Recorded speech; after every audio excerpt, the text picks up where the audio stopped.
Dans cet atelier que j'ai appelé Pulse avec Photoshop, nous allons réaliser un Pulse avec nos photos.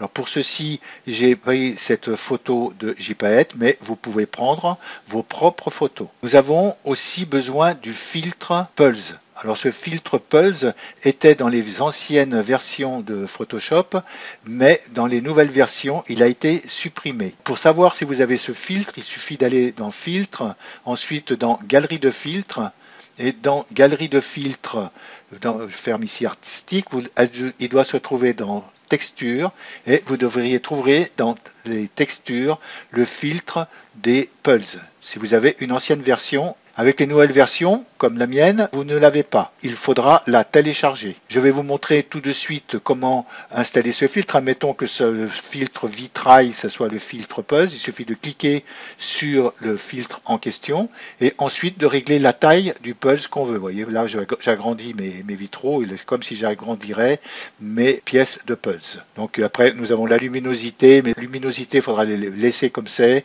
et le plomb aussi. Donc là, je vais faire annuler. Alors si vous n'avez pas ce filtre, vous pouvez le télécharger. Donc pour ceci, vous allez dans Filtre et vous allez rechercher les filtres en ligne. Photoshop se connecte sur sa base de données et dans les filtres, vous cliquez ici sur Photoshop, bien sûr. Et là, dans Rechercher, vous tapez Pulse et OK. Dans ces filtres, vous voyez que vous avez plusieurs qui sont payants et vous avez le filtre qui est ici, qui est gratuit. Donc il suffira de cliquer dessus, Pulse Overlay. Vous avez la version des produits qu'il accepte, donc le CS6 et CC. Et pour le télécharger, il suffira de cliquer ici. Pour moi, c'est marqué obtenu parce que je l'ai déjà téléchargé. Voilà pour avoir ce filtre.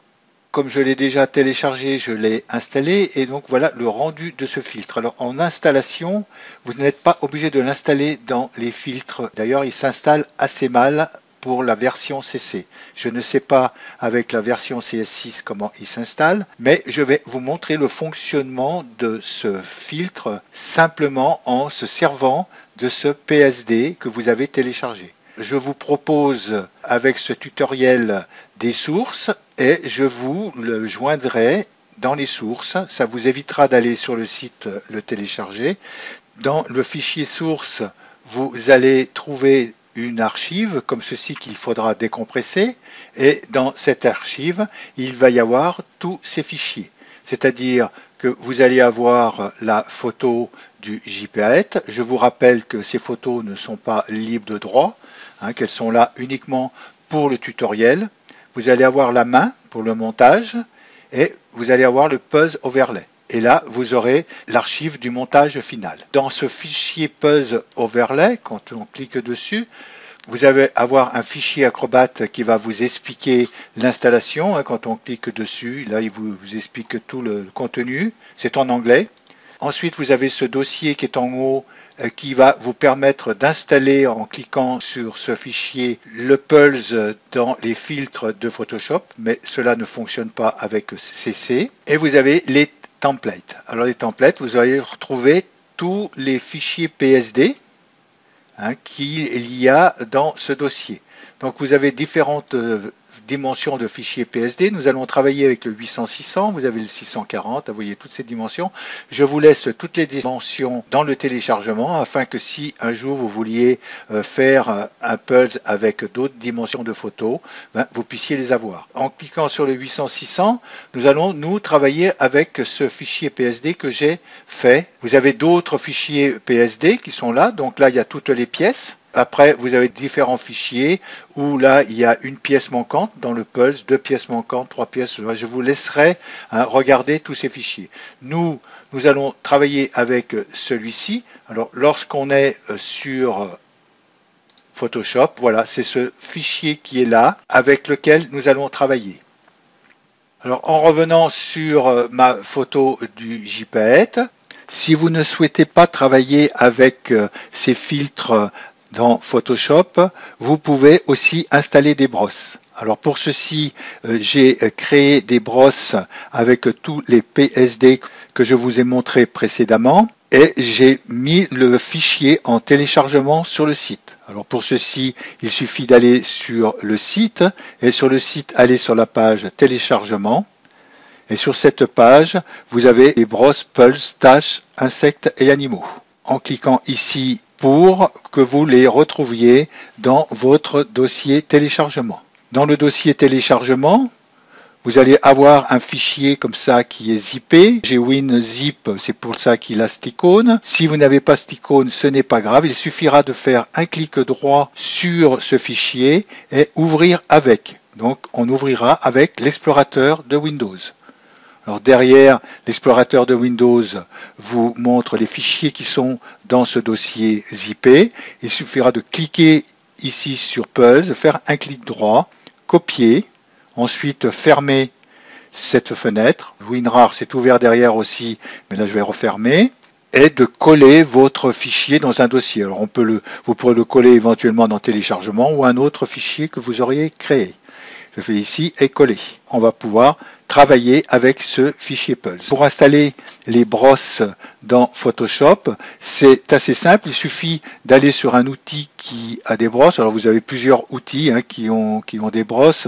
Vous avez la gomme qui a des brosses, mais nous allons travailler avec l'outil pinceau. Pour ça, je clique sur l'outil pinceau et là, nous avons toutes les brosses qui sont installées.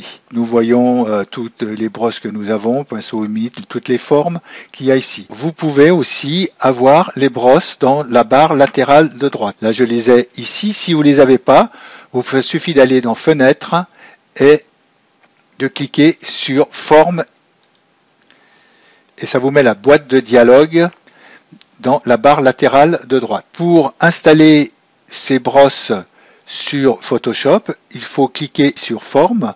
Ensuite, là, dans ces formes, vous avez Importer des formes. Donc, vous cliquez sur Importer des formes. Et là, il suffira d'aller dans le dossier téléchargement où c'est que j'ai mes formes. Donc, cliquez sur la pièce Pulse et charger. Donc, vous voyez qu'il m'a chargé les formes de pièces Pulse. Alors, je suis sur Photoshop CC.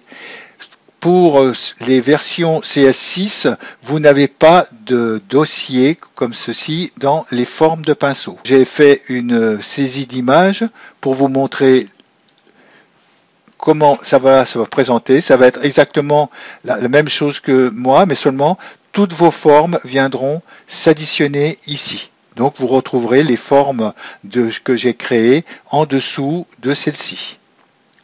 Ça viendra toujours en dernière position, les dernières formes que vous téléchargez. Je vais retourner sur Photoshop. Alors, dans ces formes qui ont été téléchargées, je reclique sur Forme, je clique sur Pièce, je déploie toutes ces formes. Donc j'ai le Pulse 800 par 600 comme on avait vu que j'avais téléchargé. J'ai le Pulse 640 par 80, le Pulse 600 par 840, le 10 par 8 et le 5 par 7. Nous allons travailler avec le 800 par 600. Donc je clique sur la brosse 800 par 600 et je l'emmène sur ma photo. Là, je ramène ma brosse sur ma photo. Je vois la brosse qui est dessinée sur la photo et je vois qu'elle est beaucoup plus petite que ma photo. Donc, ce que je vais faire, je vais essayer de la mettre à la même dimension que ma photo. Pour ça, la touche Alt enfoncée. Et je vais agrandir ma brosse. Donc là, vous voyez par contre l'agrandissement de ma brosse par rapport à la photo. Donc, si j'agrandis ma brosse à la grandeur de la photo, je vois que maintenant, mon Pulse est plus grand que ma photo. Alors, comme il est plus grand que ma photo, en bas, les pièces de Pulse sont tronquées.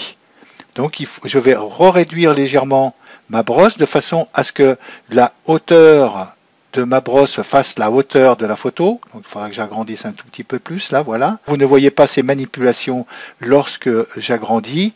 Et là, je vais poser ma brosse sur la photo. Donc la brosse sur la photo, je vais la poser dans l'angle gauche de façon à avoir ce gypaète cadré par rapport à mon Pulse. Donc là, je clique. Et là, vous voyez maintenant, par contre, à l'image où j'ai posé le Pulse. Donc là, je vais enlever ce Pulse là qui est assez important. Je vais prendre l'outil déplacement. Vous voyez que mon Pulse s'arrête ici à ma photo. Je vais simplement recadrer mon image. Pour ceci, je prends l'outil recadrage et je vais resserrer ma photo comme ceci afin que le Pulse remplisse complètement la photo. là, voilà. J'accepte ce que j'ai fait. Voilà une autre solution pour importer ces pièces pulse sur la photo. Mais nous n'allons pas travailler avec ces formes, nous allons plutôt travailler avec les filtres que j'ai téléchargés. En revenant sur ma photo du JPET, nous allons avoir ceci comme finalisation du montage que nous allons réaliser.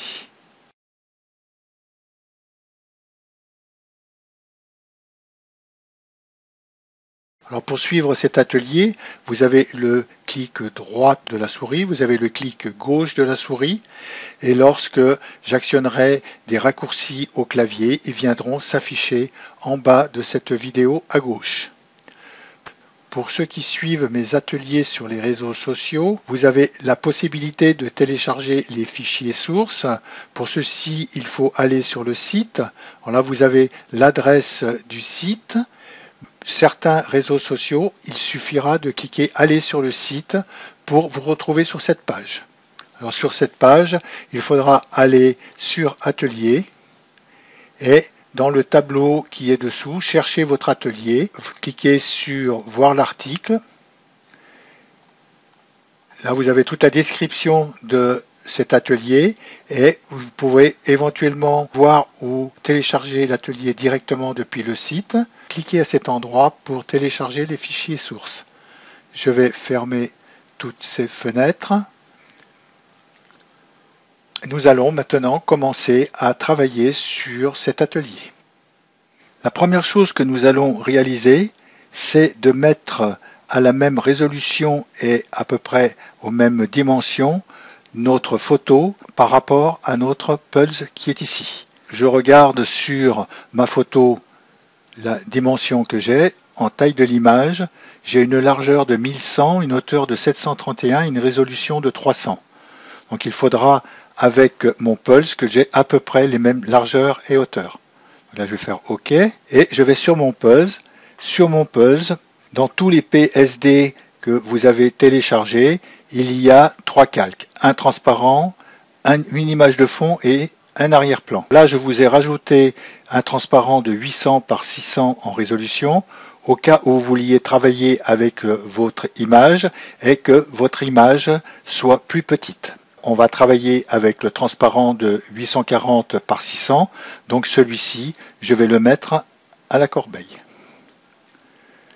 Maintenant là-dessus, je vais activer le transparent 840 par 600.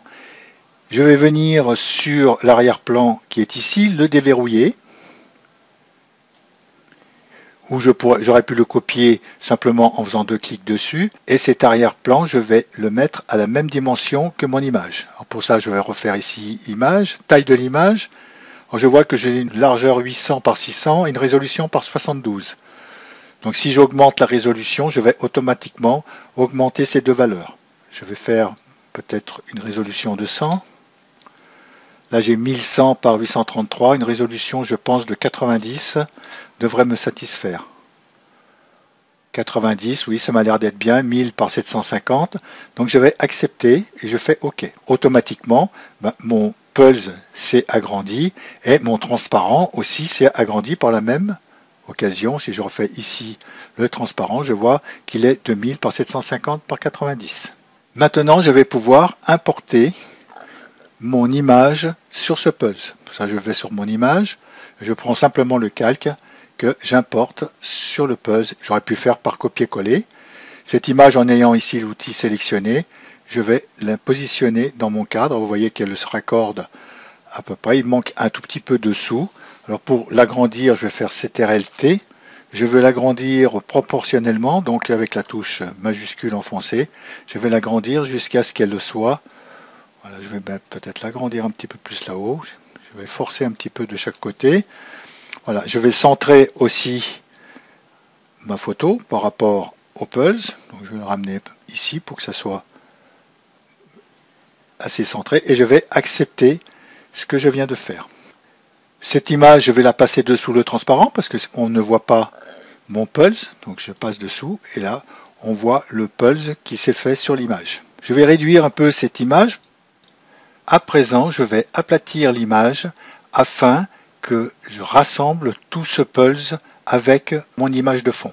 Alors je choisis ces deux calques, un clic droit et aplatir l'image. Alors là, il me demande si je veux supprimer tous les autres calques. Oui, je vais supprimer tous les autres calques. Je fais OK et je me retrouve avec une image d'arrière-plan comme j'étais ici avec le CirPalette. Cette image, je vais pouvoir la fermer. Je vais fermer l'image. Non, je n'enregistre pas les changements. Et nous allons maintenant travailler avec cette image. Ce que je souhaite faire, c'est mettre cette image comme elle serait sur une table. Alors pour ceci, je vais créer un nouveau fichier plus grand que cette image et je vais importer ce fichier sur l'autre fichier. Donc fichier, je vais faire nouveau. Nouveau, on va prendre un format de largeur 200, je vais mettre 297 par 297. De toute manière, après, on pourra toujours recadrer ce fichier. Résolution 300 et l'arrière-plan blanc, oui, parce que moi, créé. Cet arrière-plan, je vais le déverrouiller tout de suite. Je vais l'appeler fond. Et dans mon image de puzzle, je vais l'importer dans mon fond. Je vais être obligé de l'agrandir. Donc CTRL-T, je l'agrandis proportionnellement avec la touche majuscule enfoncée. Et je vais agrandir mon image proportionnellement par rapport à ma photo. Je vais la mettre comme ceci. Là, je vais à peu près la centrer. Peut-être l'agrandir un tout petit peu plus. Voilà. Et voilà. La centrer et OK. Maintenant, nous allons pouvoir travailler avec mon calque 1. Alors le calque 1, je vais aussi le renommer. JPaet, voilà. Et avec mon fond.